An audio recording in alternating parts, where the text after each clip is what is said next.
నమస్తే. నేను ఆదిత్య. పులివెందుల్లో జరిగినటువంటి ఇన్సిడెంట్ లో భాగంగా ఎంపీ అవినాష్ రెడ్డి పెట్టినటువంటి ప్రెస్ మీట్ లో ఆయన మాట్లాడిన మాటలు ఇప్పుడు హాస్యాస్పదంగా ఉన్నాయంటూ సోషల్ మీడియా వేదికగా కొంతమంది నెటిజన్లు మాట్లాడుతున్నారు. మరి దీని గురించి మాట్లాడడానికి ప్రస్తుతానికి మనతో పాటు లైవ్ లో ఉన్నారు ప్రముఖ పొలిటికల్ అనలిస్ట్ ఎంకే రావు గారు. సార్ అడిగి మరి విషయాలు తెలుసుకుందాం. సార్ నమస్కారం. సార్ నమస్తే, చెప్పండి. ఎంపీ అవినాష్ రెడ్డి పులివెందుల్లో పెట్టినటువంటి ప్రెస్ మీట్ లో ఆయన చేసినటువంటి వ్యాఖ్యలు ఇప్పుడు కొంచెం హాస్యాస్పదంగా ఉన్నాయంటూ సోషల్ మీడియా వేదికగా నెటిజన్లు మాట్లాడుతూ ఉన్నారు. మరి దీని గురించి మనం డిస్కస్ చేస్తే ఎలా చేయొచ్చు? ఇప్పుడు పులివెందుల లేకపోతే ఆ, అనేక ప్రాంతాలు ఉన్నాయి రాయలసీమ జిల్లాలో. కడప జిల్లా కానివ్వండి, కర్నూలు లేదా అనంతపురం జిల్లాలో, ఫ్రాక్షన్ జిల్లాల్లో ఆయుధాలు, నాటు పంపులు, వేట కొడవళ్ళు ఇలాంటివన్నీ కూడా సర్వసాధారణంగా అక్కడ ఫ్యాక్షన్ లీడర్స్ ఉపయోగిస్తారనేటువంటిది తెలిసిందే. మరి అటువంటి దాని గురించి ఒక ఫ్యాక్షన్ లీడర్ గా లేదా ఒక ఫ్యాక్షన్ కి సంబంధించినటువంటి వ్యక్తిగా ఉన్నటువంటి అవినాష్ రెడ్డి గారు దాని గురించి చెప్పడం అంటే గొంగట్లో అన్నది ఏంటో వెంట్రుకల గురించి చర్చించుకున్నట్టుగా ఉందనేది నా అభిప్రాయం. సార్ ఇప్పుడు అంటే ఏదైతే అవినాష్ రెడ్డి వ్యాఖ్యల్ని కొన్ని హాస్యాస్పదంగా తీసుకుంటున్నారో, ముఖ్యంగా మాట్లాడుకుంటే చాలా మంది వివేకానంద రెడ్డి హత్య కేసుకి సంబంధించిన అంశాన్ని కూడా దీంట్లోకి తీసుకొచ్చి మరీ మాట్లాడుతూ ఉన్నారు. సో సిబిఐ ఎంక్వైరీలో కూడా ఆయన సపోర్ట్ చేయలేదని, ఒకసారి తల్లికి బాగాలేదు హాస్పిటల్లో ఉన్నారని, ఇలా రకరకాల కారణాలతో ఆయన ఎస్కేప్ అయ్యారంటూ కొన్ని వార్తలు కూడా ఇప్పుడు వేదికగా మాట్లాడుతూ ఉన్నారు. సో మరి నిజంగా ఆయన ప్రతిసారి కూడా సిబిఐ నుంచి కాస్త దూరంగా ఉండడానికి బిహైండ్ రీజన్స్ ఏవై ఉండొచ్చు? ఇప్పుడు గతంలో సిబిఐ అధికారులు అరెస్ట్ చేయడానికి వచ్చినప్పుడు ఆడినటువంటి నాటకం లేదా ఆనాడు జగన్ ప్రభుత్వం నడిపించినటువంటి ప్రహసనం అందరికీ తెలిసిందే.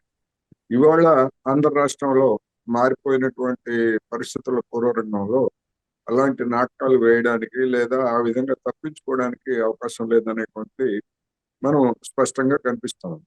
అందుకనే గతంలో వైసీపీ నాయకులు అవినాష్ రెడ్డి కానివ్వండి, లేదా జగన్మోహన్ రెడ్డి గారు కానివ్వండి, లేదా ఇతర నాయకులు ఎవరైనా కానీ వాళ్ళ యొక్క చర్యలను ప్రశ్నించినా, లేకపోతే సోషల్ మీడియాలో వాళ్ళ మీద అపహాస్యం చేస్తూ, లేకపోతే సెటైర్లు వేస్తూ పోస్టులు పెట్టినా కానీ అనేక మంది మీద కేసులు పెట్టడం, లేకపోతే కేసులు పెట్టకుండానే పిలిపించి బెదిరించడం ఇటువంటివన్నీ కూడా చేశారు.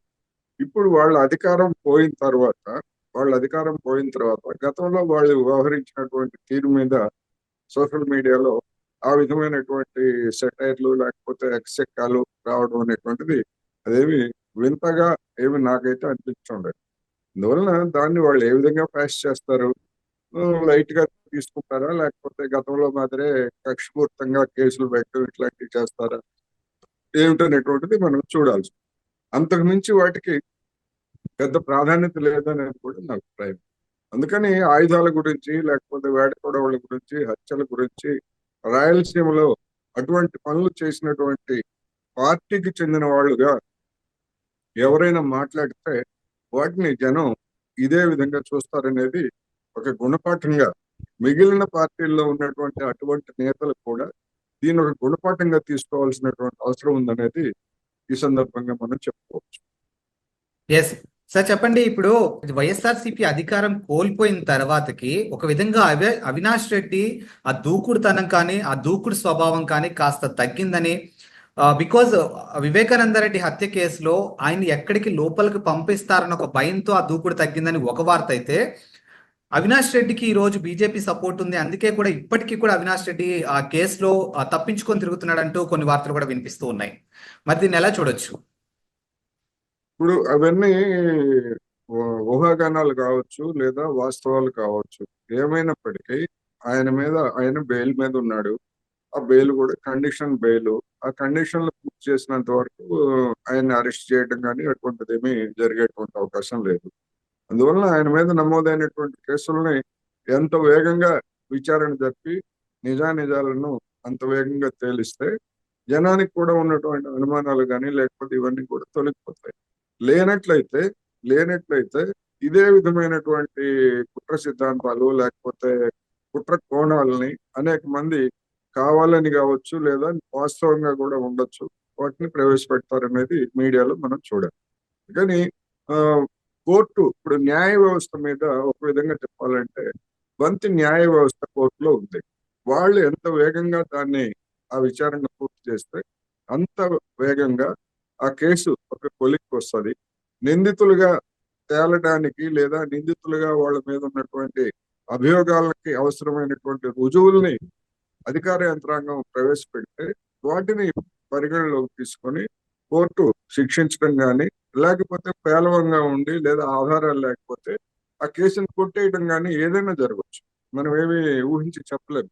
ఎందుకంటే న్యాయ వ్యవస్థకు సంబంధించి అది కోర్టులకి తమకు సమర్పించినటువంటి సాక్ష్యాలే తప్ప మిగిలిన అంశాలు కోర్టులు పరిగణలోకి తీసుకోవడానికి మనకు తెలుసు. సార్, ఇదే అవినాష్ రెడ్డికి సంబంధించి సోషల్ మీడియా వేదికగా మరికొన్ని ప్రశ్నలు కూడా తలెత్తుతూ ఉన్నాయి.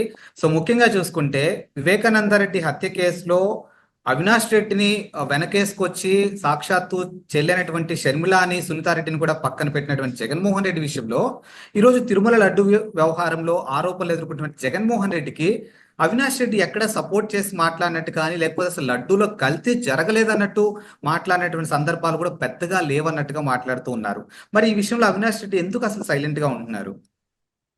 ఒక్క అవినాష్ రెడ్డే కాదు, అనేక మంది జగన్ వీరాభిమానులుగా ఉన్నటువంటి వాళ్ళు లేదా జగన్మోహన్ రెడ్డి గారితో లబ్ధి పొందినటువంటి వాళ్ళు కానీ మౌనంగా ఉన్నారనేటువంటిది అందరికీ తెలిసింది. అందువల్ల అంటే లడ్డు వ్యవహారంలో జగన్మోహన్ రెడ్డి గారి సర్కారు హయాంలో జరిగింది అనేటువంటిది తప్ప ఆయనే లడ్డు నెయ్యిలో కల్తీ చేయించారని అటువంటి ఆరోపణలు ఏమీ రాలేదు. అందుకని వ్యూహాత్మకం కావచ్చు, ఎందుకు మళ్ళా లేనిపోయిన నోరు విప్పి ఆ, చేతులు కాల్చుకోవడం ఎందుకు అనేటువంటి అభిప్రాయంతో కావచ్చు. ఏమైనప్పటికీ మాట్లాడినంత మాత్రాన జగన్మోహన్ రెడ్డి గారికి అవినాష్ రెడ్డి గారికి ఏదో సంబంధాలు దూరం అయ్యాయి లేకపోతే తెగిపోయాయి అనేటువంటి అవసరం లేదు. వాళ్ళిద్దరు కూడా ఇప్పటికీ సన్నిహితంగానే ఉన్నారు. ఒకవేళ వాళ్ళిద్దరి మధ్య ఏదైనా విభేదాలు కనుక ఉండేట్లయితే అవి మన వివేకానంద రెడ్డి హత్య కేసులో కొత్త కోణాలు వెలుగు చూసేటువంటి అవకాశం కూడా ఉంటుంది. ఎందుకంటే ఒకవేళ ఆ, ఈ ఎంపీ గారు అప్రూవర్ గా మారేట్లయితే అది జగన్మోహన్ రెడ్డి గారి మేడకు చుట్టుకునేటువంటి అవకాశాలు కూడా ఉంటాయి. అందువల్ల అలాంటి పరిస్థితి ఉంటుందని నేనైతే అనుకో. Thank you sir.